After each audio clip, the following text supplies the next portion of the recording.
I'm very honoured to be able to interview Paul Latham, who's a kind of legendary figure in the British higher music industry. Somebody asked me if I was going to be Jeremy Paxman in this interview. I said no, I'm going to be Jimmy Young, because he always gets the more interesting answers. As long as you're not Jimmy Savile, okay. But what I thought I would do, partly because I think it relates to what we've been talking about today, is I wanted to begin, in a sense, by asking Paul how he got into this business himself, and then talk a bit about issues of the sort of skills that promoter needs, how they acquire them, issues of training and things, which Paul is very involved in a different part of his life, from my nation's chair of creative and cultural skills. But if we could just begin on a personal level, how did you get into this business? I left school before I did my A-levels. Mum and Dad couldn't really afford to keep me at school, so I'd done quite well in my O-level, so I became a civil servant. And it was only recently I remembered what fun I had when dearest Margaret Hilda passed, because one of her first jobs was to cancel my pay review and cancel what I was doing. As the union rep, it was my job to go out and get other people, my members' jobs, so I ended up working in a dole office as opposed to signing on in a dole office. So to keep my sanity, I went to work as a cabin flyman down at my local rep theatre. Which was that? The Lyceum Theatre in Crewe, epicentre of entertainment. And actually my vast bulk was my best sort of thing, because it was swinging from the fly floor on hence and sort of counterweighting French flags and things. So couldn't do it these days because of health and safety, but it sort of suited me at 17 and stupid. So so I got into it as a sort of salve to the civil service, and realised that was probably what I wanted to do as a career rather than wait for my pension. So in terms of doing it professionally, what did you do, applying for jobs? Or? I saw a job advertised for Granada Theatres, which in those days they used to run lots of nightclubs and lots of bingo clubs, and so it was like a leisure management qualification. So I actually worked in bingo for 3 years in glamorous Barnsley. Doing what? So, running clubs. We actually put shows on. We did quite a lot of concerts. There was lots of one nights. It was a way of getting lots of people in. So you put the concert on simultaneously with bingo? Yeah, you used to have to program it, so you'd have 45 minutes of Matt Monroe, or 45 minutes of Freddie and the Dreamers, or all sorts of things. That was wonderful. And did you get the same audience for Freddie and the Dreamers out for the bingo, or did they go the Oh no, it was absolutely the same audience. Just come in early and stay a bit later and have your pie and peas in between the bingo. Yeah, absolutely. Well, and so from that? Apollo Leisure, September 1984. I was talking to somebody outside. Yeah, I started in Oxford as an assistant theatre manager in days where they were the music tours.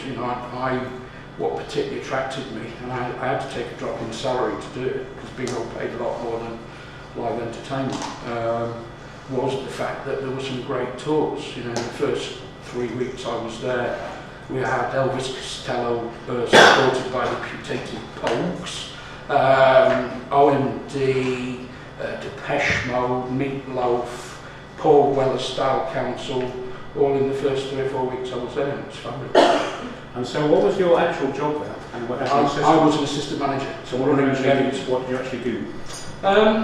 Basically, I went at 8 o'clock in the morning, waited for the box office to open at 9. I'd then spend all day stocking shelves for the bars and the kiosks, get the programmes ready, wait for staff to come in for the show, do a show, count all the money, put it in the bank. I wasn't even drinking in those days. I probably how I got away with it, but yeah, 2 o'clock and then you start again. And so so in terms of having a relationship with actually putting the act on, when did you get into that? The big thing about the Apollo venues in those days is we acted like local promoters. Right. So a lot of the promoters were London based, and while Oxford wasn't very far away, we were the ones that had all the media deals, we were the ones that could do the marketing. And very quickly I started moving around the country, and obviously the further away you got from London, unless a promoter was based in a particular city, you acted like the local promoter. So even as a venue manager, we were acting as local promoters for events. And so if, say, the agent for Elvis Costello, would they be trying to put together a tour which they would then do a deal with all the Apollos, or was it much more venue by venue? It would still, even in those days, the agents would contact the promoters, series of them. Did tend to be local. The tours used to get split up. Right. You'd have NCP based in the Midlands. Phil McIntyre was up in Preston in those days. There was any number in London, obviously. So the tours used to get carved up based on where the promoters tended to be based. Right. And then they sort of contact the venue, and we. So if you were a local Apollo manager, you'd be having a relationship with a local promoter. Not Probably. singly, but yes, that more often than not. That is where my relationships were forged with the various nutters that still exist. And so were you able to have any sort of, when you ended up, I think, at the Edinburgh Playhouse, and you were managing that altogether, would you make decisions about what you were going to programme? Yeah, pretty much. Because we were all profit, incentivised. I mean, my first manager's job was actually Coventry Apollo, which no longer exists. And we knew we were closing it at the time, so I got 3 months to try and make as much money as possible. And I did such a good job of it that they were thinking of keeping it open, and it was such a shit, it was falling down. So I couldn't possibly. That's why I lived in those days. Yes. I lived in a pub across the road, I still wasn't drinking, God forbid. So what, one of the things that interests me about this, because it comes up something we talked about later on, is, in a sense, you move from locality to locality. How different did you find the audience? I mean, was it very different, the audience in Oxford from Coventry to... Oh, absolutely. Absolute taste change. And one of the things I always specialised in was getting to know the local culture, which was an excuse for sitting in pubs later. But yeah, definitely, because you had to be able to help the promoters that worked from that area to understand what they were doing. And at the time, the Apollo venues were both music and theatre. So I did the first ever tours of Cats and Les Mis with Cameron and Andrew. So we were spending hundreds of thousands of pounds of marketing. So if you didn't know how to get to people, you were on a hide into nothing. So were those theatre shows more profitable than music shows? Because there's 8 shows a week, yes, by and large. I mean, it was a risk we used to have to take as to whether, if you got 2 or 3 good rock shows, you would make more money than 8 music. So, take the Playhouse, for example, it's virtually all theatre programming now, very little in the way of music and the musical. Yes, it's all basically, yeah. Absolutely. The other thing I was going to ask you, and just in that context, is would you put on shows that you knew weren't going to make money just to keep the theatre full? And just keep it ticking over? Or? Well, you see, it was the promoters that were really taking the risk. We hiring the hall, you would cut the promoter some slack because you knew they were going to hurt. Right. In those days, they didn't quite hurt as much. There were better deals, better percentages. We had now. The agents squeeze you dry from the agents, and I'm not going to give too many secrets away. But there's no margin for error these days. In days of yore when I started, at least the promoters could make money and afford to lose on a couple of tours because they could make it back on other tours. But you can't afford. But from the point of view as an Apollo manager, if you had a show that was completely utter flop, you wouldn't lose on that. No, that was the strength of the Apollo way, is take a rent, don't take a punt. And it was, that's how they built their building, because they bought lots of the big old vans from the likes of Storm Moss and people who couldn't run them because they had too high overheads and were taking risk on the tours and the like.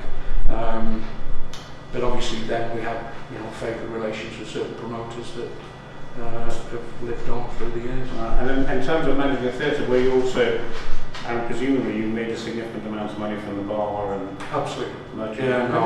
When did merchandise start coming in? No, swag was always swag. If you remember, when I started, that was the only place you could get T-shirts. The big tour approach, because we didn't have electricity, so there was certainly no internet.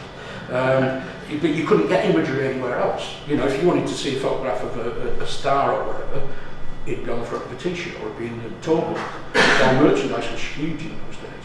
Programs, when did they come in? Yeah, programs more, and because it was a carryover from the days when there was, cinemas. There was always a program to tell you the running order and the like. So no theatre programs, brochures. And would that be that was the theatre doing that rather than the promoter? Theatre programs, tour brochures, and we just take our cut. Right. But no, that was huge. That was a big part of my duties, making sure we were knocking those out, because we were taking 25% for the privilege. Right, that privilege of being sent. Absolutely. So if we could just switch this around a bit, so you were essentially dealing with promoters. So from your perspective, what made a good promoter? Well, there's two types of promoters. There are those that understand the music they promote and are promoters, and there are bookers. And unfortunately, there's too many bookers now and not enough promoters. And promoters, the best promoters can cross genre because they understand the audiences they're trying to get to. So it's not just about one act, it's not just about one, whether it's pop or metal or whatever it is. The best promoters can find an audience for whatever it is they're selling. I still wind I've got about 14 promoters in my office, but I still wind them up because the best promoter is the oldest one. He's Barry Clemens. He's 76, and he would still do Westlife and Neil Diamond and War of the Worlds and whatever. And he promoted Michael Jackson when he was Black and Alive. Right. And so from that, so a booker is somebody who just books a band. Yeah, they don't really get what it is that, they're taking what the agents give them and sort of put it on. Don't really know what to do if the tickets don't fly out the door. So would you have been dealing with people like that even in the Yeah, you knew, because there was still a lot of promoters. The UK is the most competitive market. I didn't quite understand that at the time, but certainly now, because I've worked in most countries across the world, I know how competitive the UK is. A, because it's a small island and all the population base is sort of transferable, but there are so many promoters' offices, each one of them with several promoters in them. So, when Harvey Goldsmith used to be a promoter, not just a self-publicist, just see if you listen. No, I'd hear him if I was in. Andy Speck used to work for him, Pete Wilson used to work for him, so his entire office was staffed with very senior people who would be bringing in sort of multinational artists. No, hugely competitive.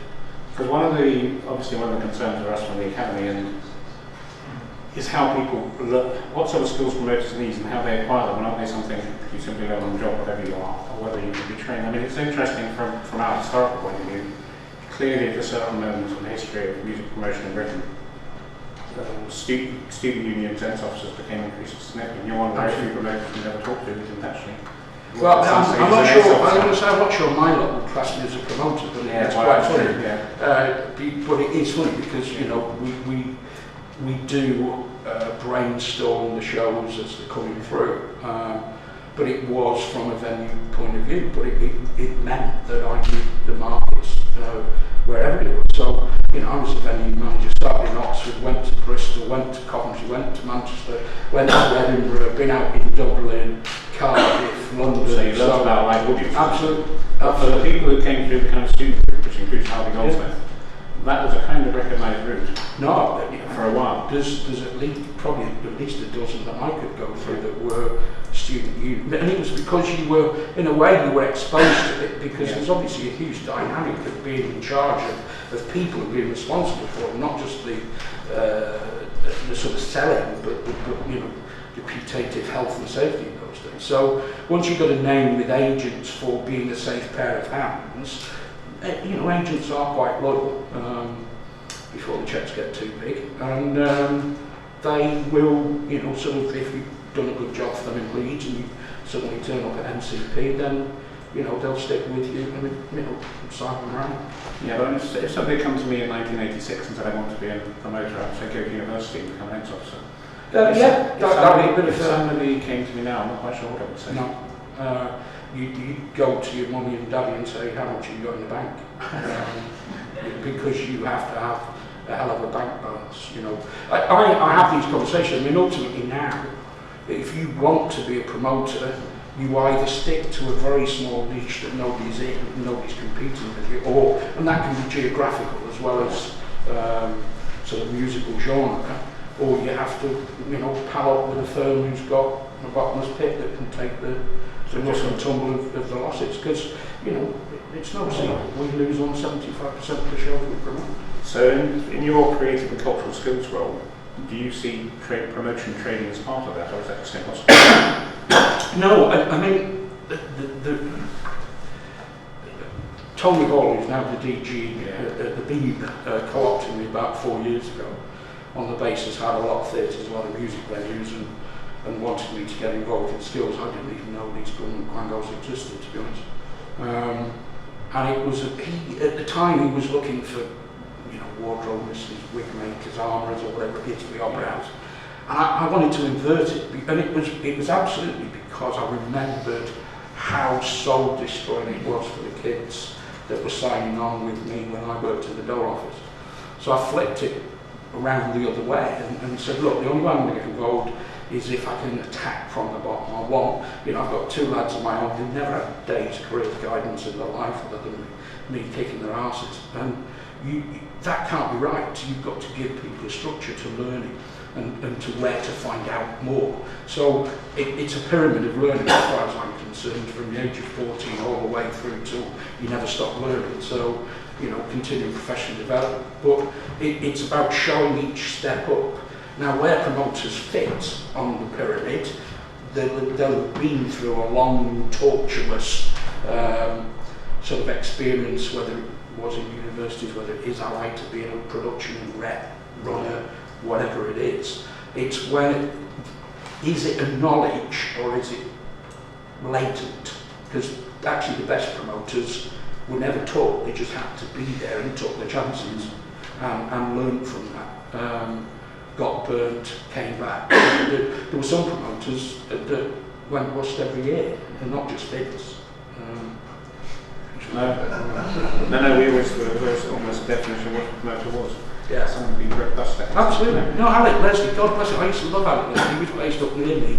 He'd go bust every year, you know, he'd get a new show coming in, and who's this going to be contracted? Because he used to have sort of Alec Leslie 1989 and Alec Leslie 1989 back end of, and you know, because they used to go balls out. I remember Jennifer Rush, did he? Balls on Jennifer Rush.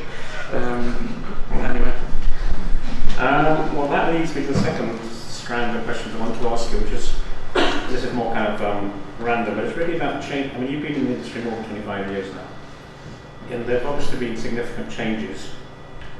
And this one, the first one that interested us in our research is that for a long while it was kind of assumed that the live music industry in Britain, particularly the rock music industry, was so much dominated by record companies that touring was really a kind of best understood as part of the PR process.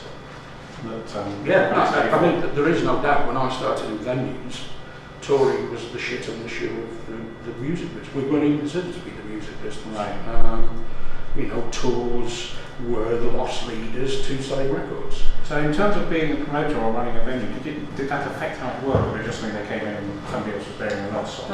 It affected the way tours worked, because obviously if there wasn't an album to sell, you didn't get a tour. Right.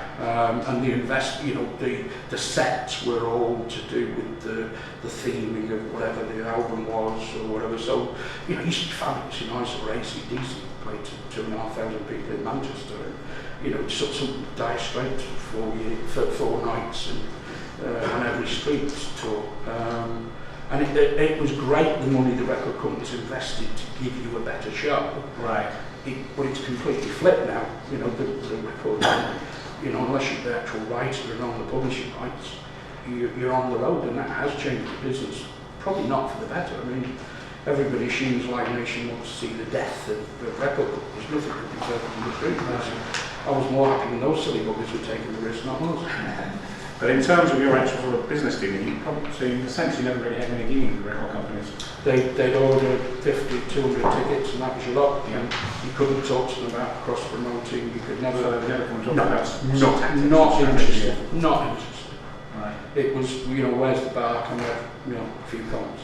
And now, what do they would talk to you?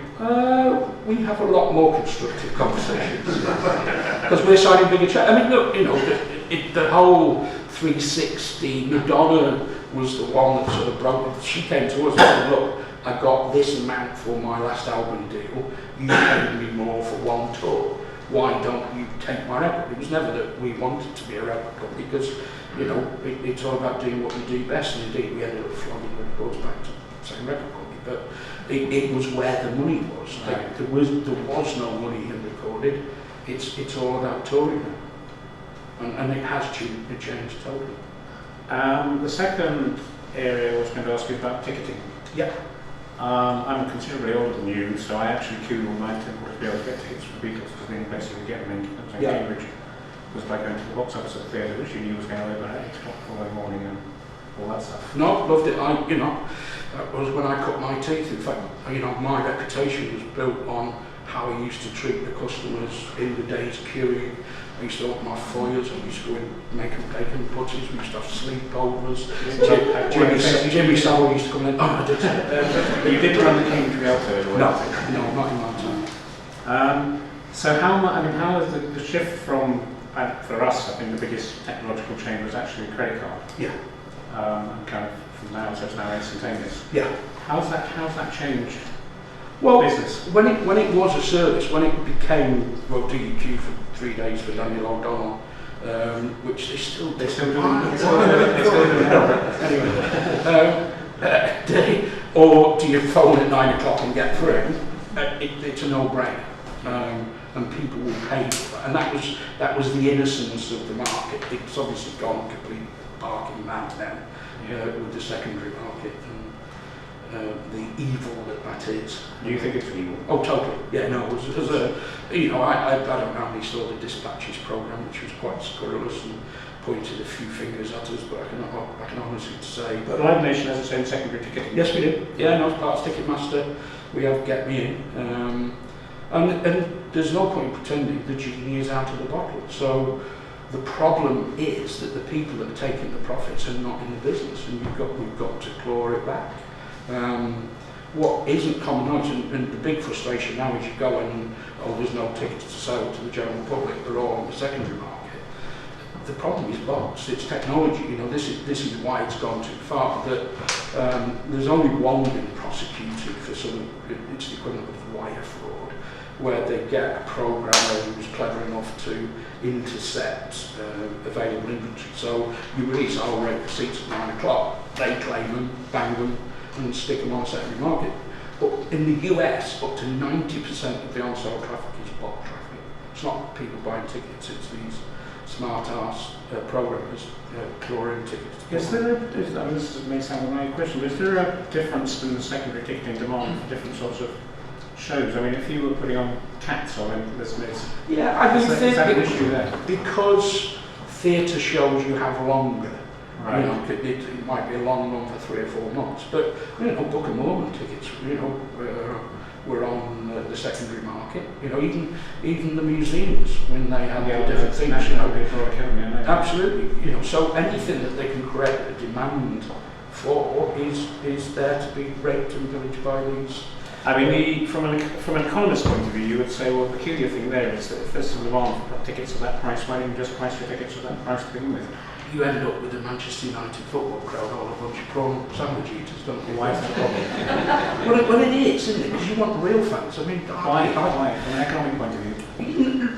Well, actually, from an economic point of view, the reason I hate and loathe and detest the secondary market as it currently stands is if you have a certain amount of disposable income that you have dedicated to your entertainment and amusement. So if you've got 400 or 500 quid that you can, spend, I want that to be half a dozen shows. As a venue operator, I want people to come to 6, 7, 8 gigs for their fun, not 2 shows, because they've paid over the odds to some greedy bastard in a bedroom. That doesn't work for me. And what it does do is it limits the sort of amount of people that are in the leisure pound, because somebody that's not in the business has no investment other than finding a computer programmer to sit there. So do you think this will still be a problem in 5 years' time? I do, yeah. So you don't think there's a technological solution? Well, there is a technological solution. TM have got a technological solution. It's a bit clunky at the moment. It's getting better. It's how you adopt that all the way through, because it involves the venues getting involved.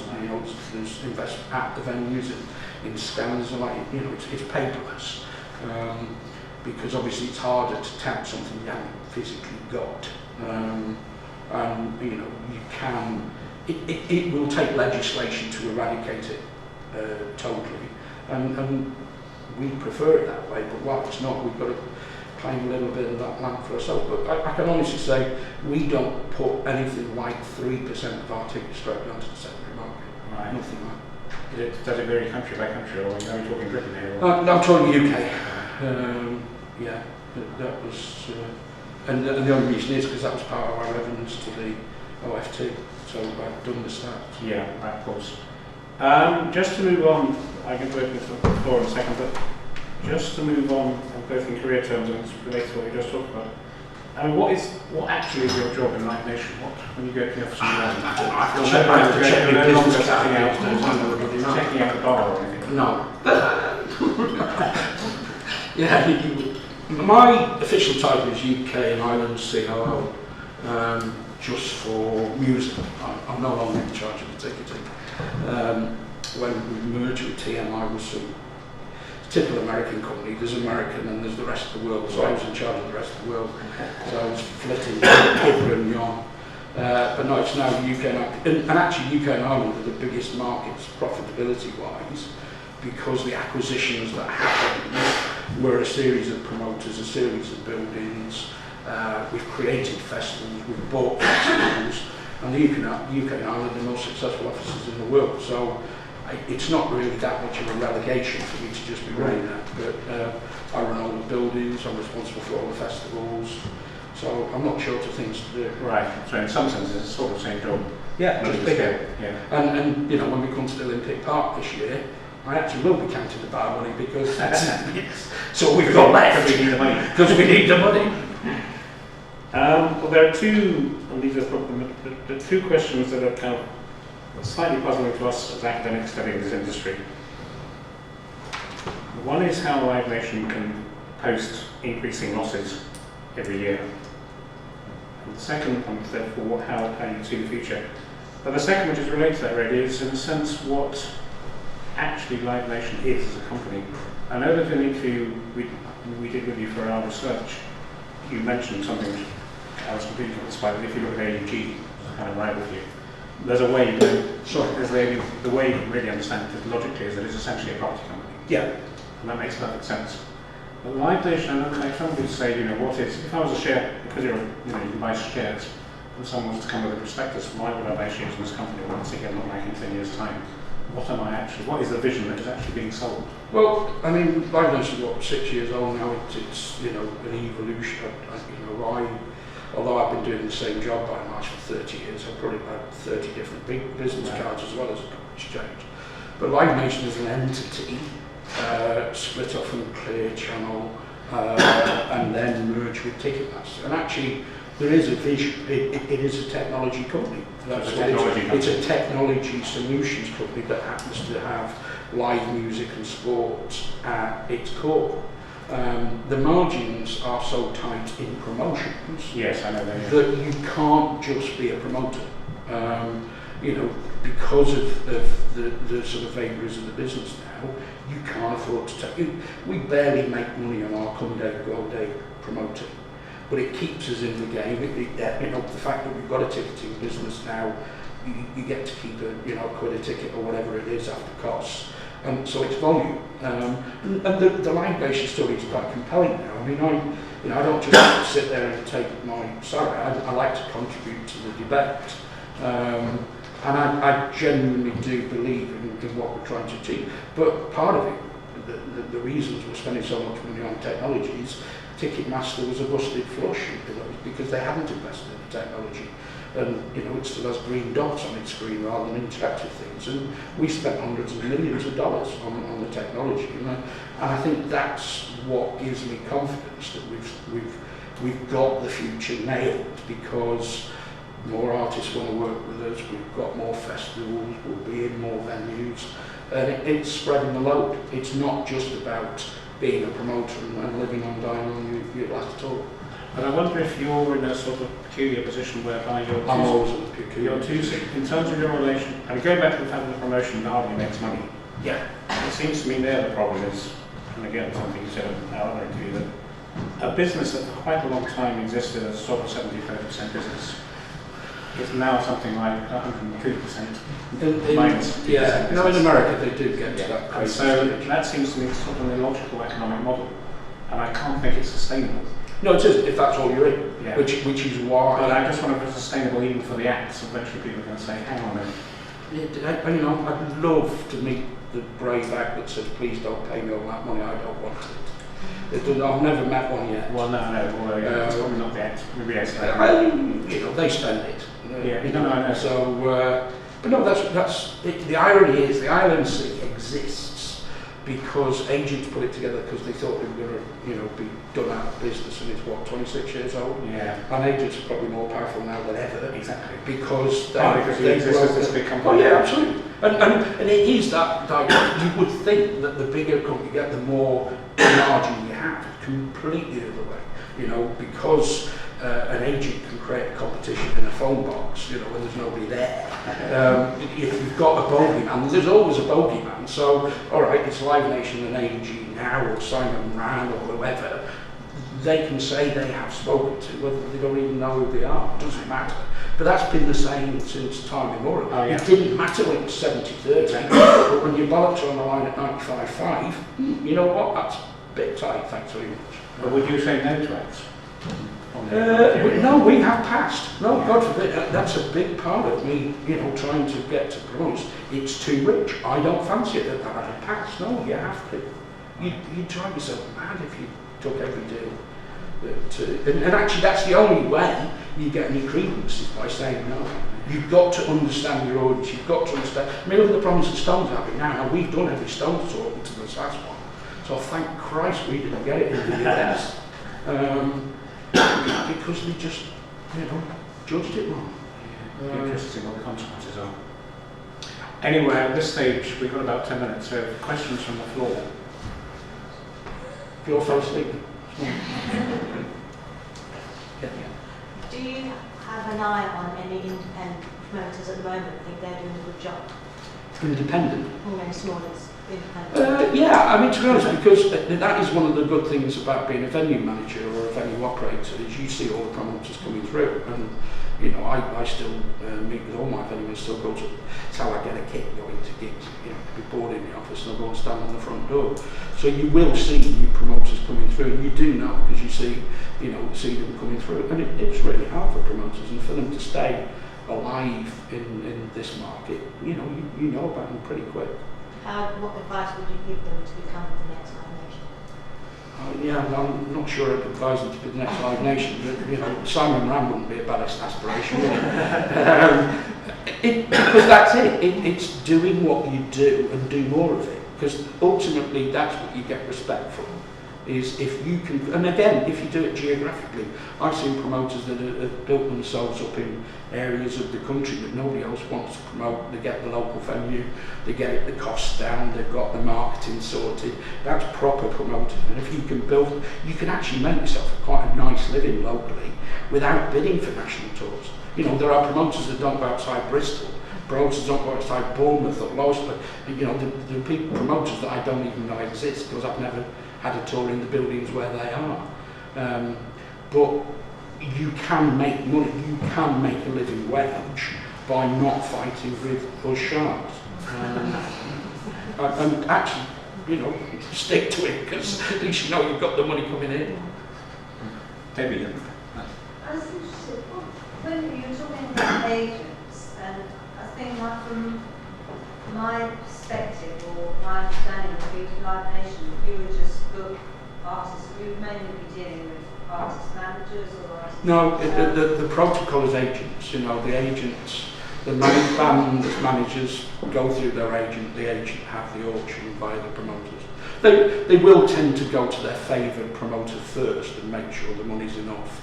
But then they may well, you know, wind up the promoter and say, oh no, there's big to sign on in fancy stage. You've got to up it another It's couple of interesting million. because I just not have thought that you were having to compete for artists. Oh yeah, especially in the UK. Especially in the UK. And there are certain territories that we have where we've got, you know, the fifth member of ABBA in Sweden, and he very rarely has much competition. AEG went there and soon came out because, you know, they don't like competing too much, but you can't get too complacent. And certainly not in the UK. The UK is a vicious market.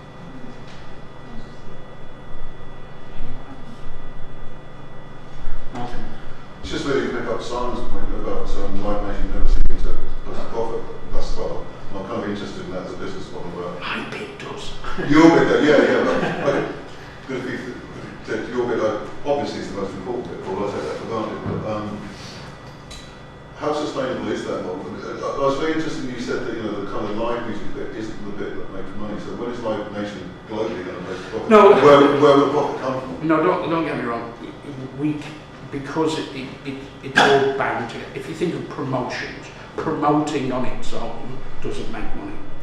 But by being a promoter, that means it helps your festivals over here in particular, and in Europe. It helps your venues because you can promote. So the actual reason the UK is the best model is because we have something of everything.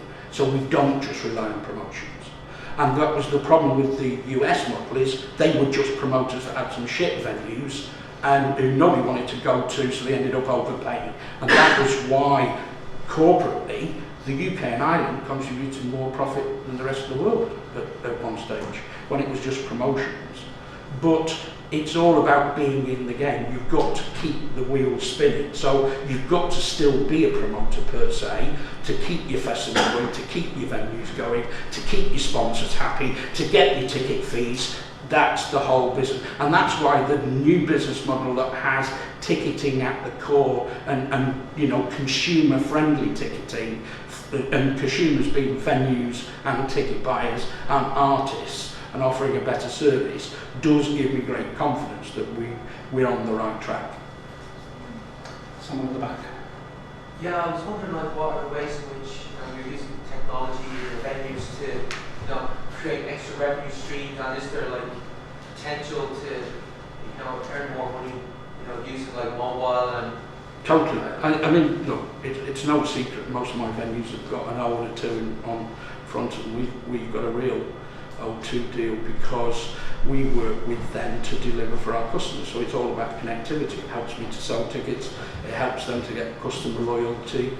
And again, one of the biggest changes from when I started is we've invested huge amounts of money into the buildings. So the buildings are a lot better to go to these days than they used to be. I mean, you know, Manchester Apollo, we bought that in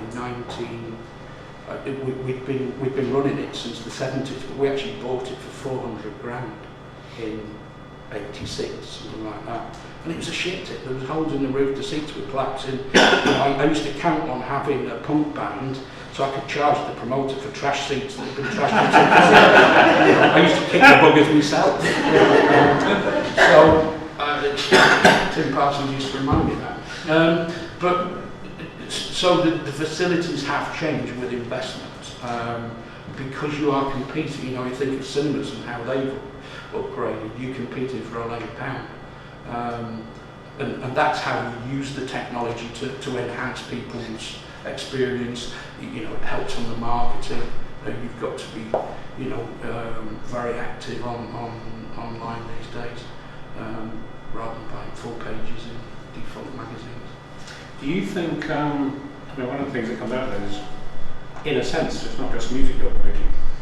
No, absolutely. No, absolutely. I mean, in 10 years' time, we're thinking, what sort of events do you think will be done? Well, one of the dilemmas we have now as venue operators and arena operators is there are less tours, music tours, hitting the arenas and city halls because they're all playing festivals, because that dilemma of touring to your own audience and touring a big production.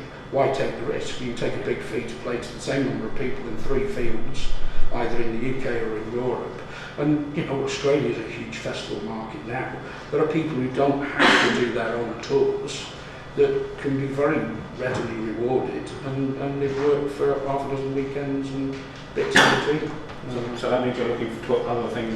Yeah, so that's why the comedians, God bless them, and their multi-nights and you know, made for TV, Dancing on Pies and X Factor or whatever it is they do. You know, it's crap, but people still like it. And is sport an increasing aspect of it? No less so. I mean, obviously boxing's always been there in the arenas. Darts, God bless the darts. And I'm not letting any trade secrets out here, but 3 weeks ago, the spend per head on the bar in Dublin, see, I still know about the bars.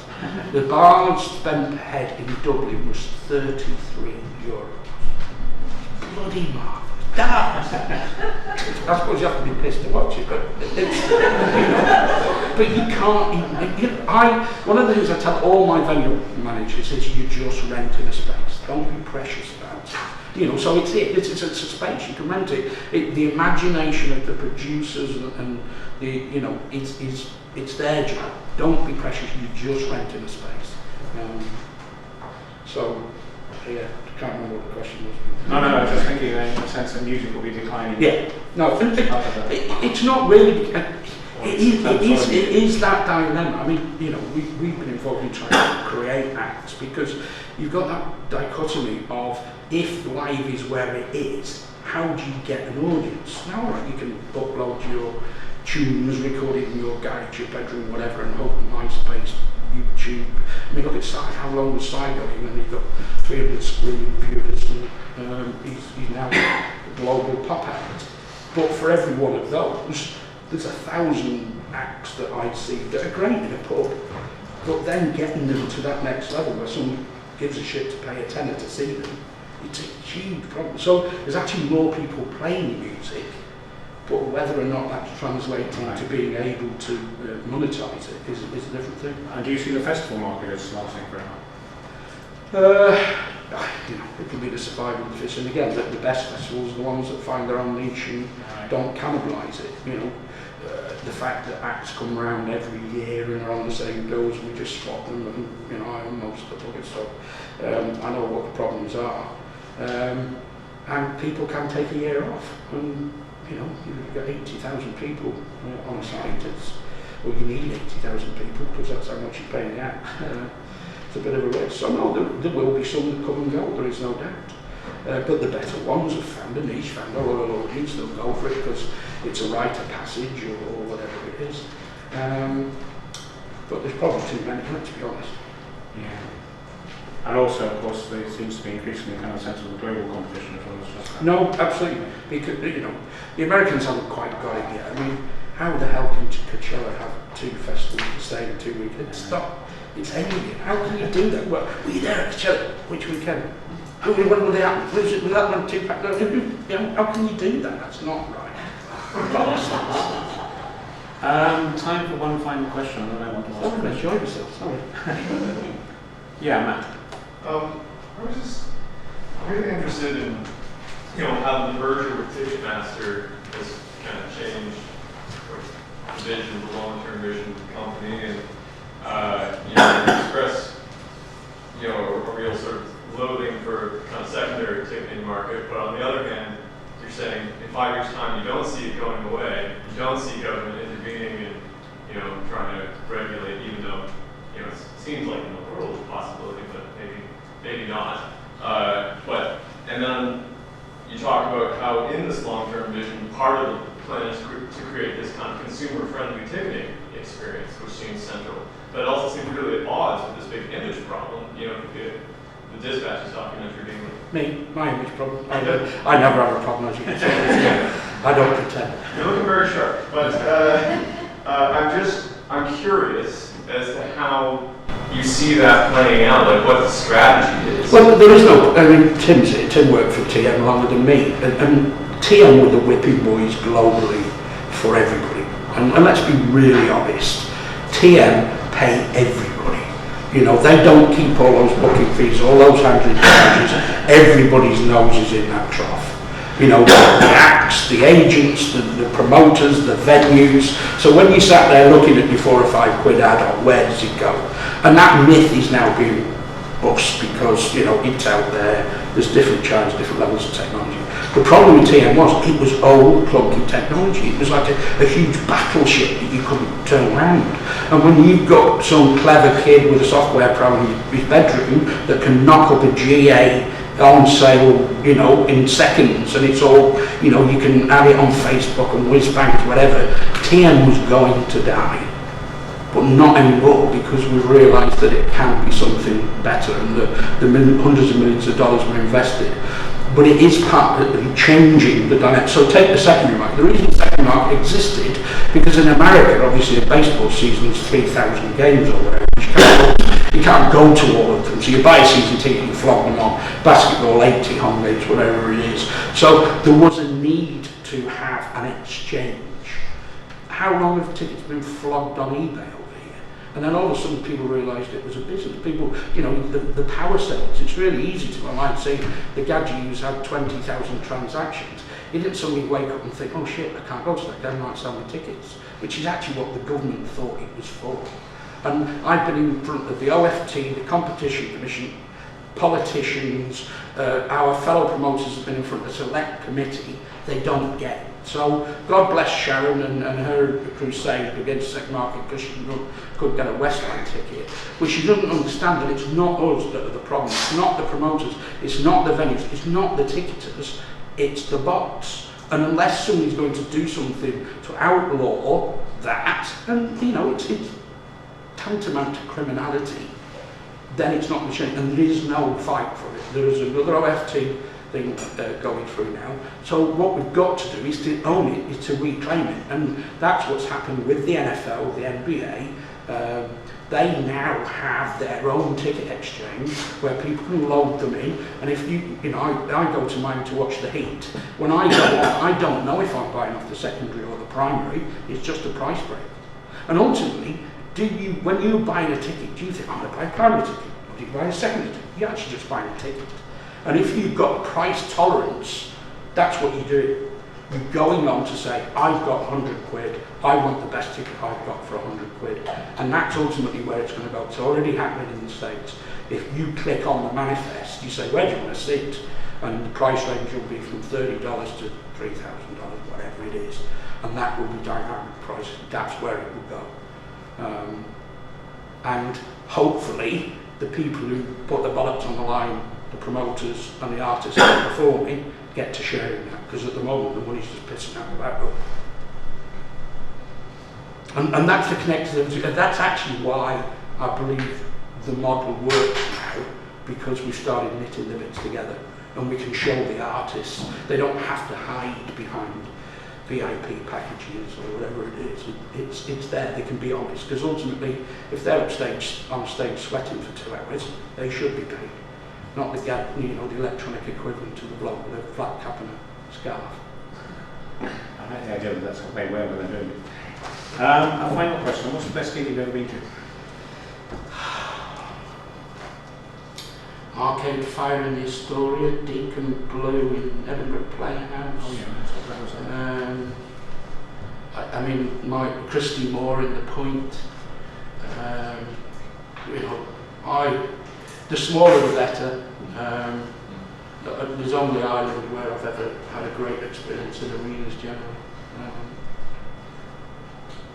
Oasis in Cardiff, I suppose. You're in U2 in Latham Stadium. I've got a very broad and weird taste. The smaller the better, you said. Oh yeah, there's no question. Why wouldn't you want to see your favourite act played in here? You would, of course you would. I mean, Manchester Apollo is still my favourite venue. But when that place bounces, there's no one like it. Right. No one. Thank you very much. Thank you, everybody.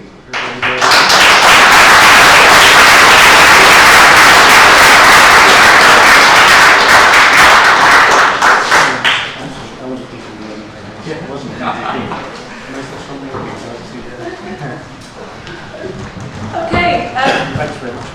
all it remains for Adam and I today really is just a huge thank you for everyone for coming today. And obviously Debbie at City University for doing a huge amount to get this show off the ground, and Adam for getting going. Do we want to very briefly run through some of our highlights today, or should we just We're on a quarter deadline to 5 o'clock we all get lifted out into the AG of 9 where the wine is closed. I think given the amount of things that have come up today, we might be better off using the time to decamp and discuss them over a glass of wine at AG09. So once again, thank you all very much.